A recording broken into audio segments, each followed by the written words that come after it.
ভাল কথা এইটো অসমীয়া ভাষাই এই স্বীকৃতিটো বহুত আগতেই পাব লাগিছিল বৰং আমি ধ্ৰুপদী ভাষা হিচাপে বহুত বেছি প্ৰাচীন বুলিয়ে দাবী কৰিব পাৰোঁ তথাপি যে ৰাজহুৱাভাৱে স্বীকৃতিটো এটা বেলেগ কথা হয় ইয়াৰ লগত হয়তো অন্য সা সুবিধা ইত্যাদি কথা জড়িত হৈ থাকে গতিকে ই যেতিয়া তেনে এটা স্বীকৃতি পালে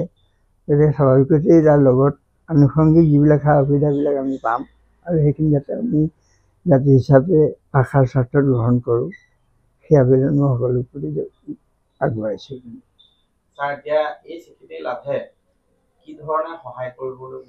এই দিশটোত মই বৰ বেছি একো ক'ব নোৱাৰিম কাৰণ মই এতিয়ালৈকে অধ্যয়ন কৰা নাই বা তেনে কালচোৱাটো মই একো পোৱা নাই কি কি দিয়ে কি কি নিদিয়ে চৰকাৰে এইটো নাজানো কিন্তু আনটো দিশৰ পৰা চালে ক'ব পাৰিম যে আমি এবাৰ অন্ততঃ সচেতন হ'ব পাৰিছোঁ বা সুবিধা এটা পাইছোঁ যে আমাৰ ভাষাটো কিমান প্ৰাচীন কিমান পুৰণি কিয় ই ক্লাছিকেল ই কিয় ধ্ৰুপদী আৰু সেইটো যদি আমি অনুভৱ কৰিব পাৰোঁ তেতিয়াহ'লে হয়তো আমি সেই অনুযায়ী কামৰ কাৰণে আগুৱাই যাব পাৰিম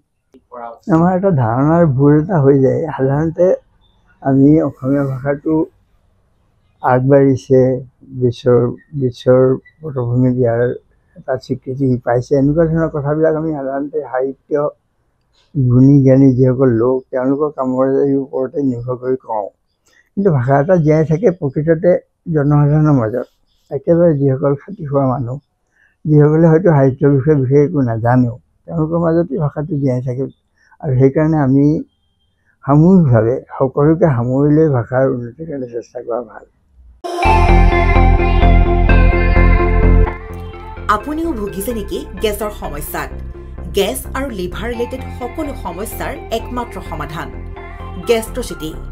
বডজম এচিডিটি ফেটি লিভাৰ পাইলছকে আদি কৰি ভিন্ন গেছৰ সমস্যাৰ সমাধানৰ বাবে কেৱল আপোনাৰ কাষত গেষ্ট্ৰচিটি